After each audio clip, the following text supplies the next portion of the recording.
In this video, I'm going to show you how to use brand kit fonts in MailChimp, step by step, so you can keep your email designs consistent and on brand. If you've ever wanted to upload a custom font, organize your brand assets, and apply that font to your email campaigns, this guide will walk you through the whole process in a simple way. And if this tutorial helps you out, make sure to hit the like button and subscribe for more practical MailChimp tutorials. Alright, let's jump in.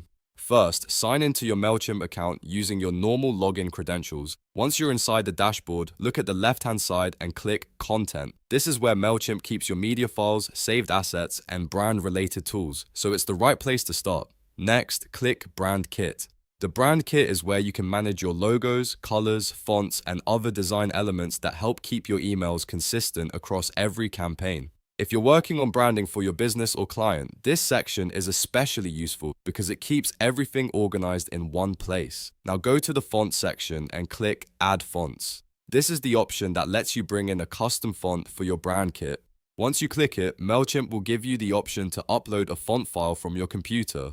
Click Add File, then browse to the location where your font file is saved. Select the supported font file and click Open to upload it. Make sure you're using a font file format that MailChimp supports, and always double check that you have the right font license before uploading any brand font to your account.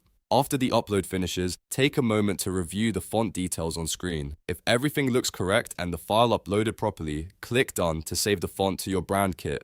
At this point, your custom font is now stored in MailChimp and ready to use in your email designs. Now, it's time to apply the font to your email. Open the email campaign or template you want to edit. Once you're in the editor, click on Style. This is where you can control the look and feel of your email content. Inside the style settings, find the font drop-down menu and select the font you just added. If your custom font appears in the list, choose it and apply it to the area of the email you want to update. Depending on the template, you may be able to adjust body text, headings, or other design elements individually, so take your time and make sure the right text areas are being styled. Once you're happy with how everything looks, click Save and Exit. That will lock in your changes and keep your email design ready for sending or further editing later. And that's it. You've now learned how to add a font to your MailChimp brand kit and use it in an email campaign. If this video helped, don't forget to like, subscribe, and turn on notifications so you don't miss the next MailChimp tutorial. Thanks for watching, and I'll see you in the next one.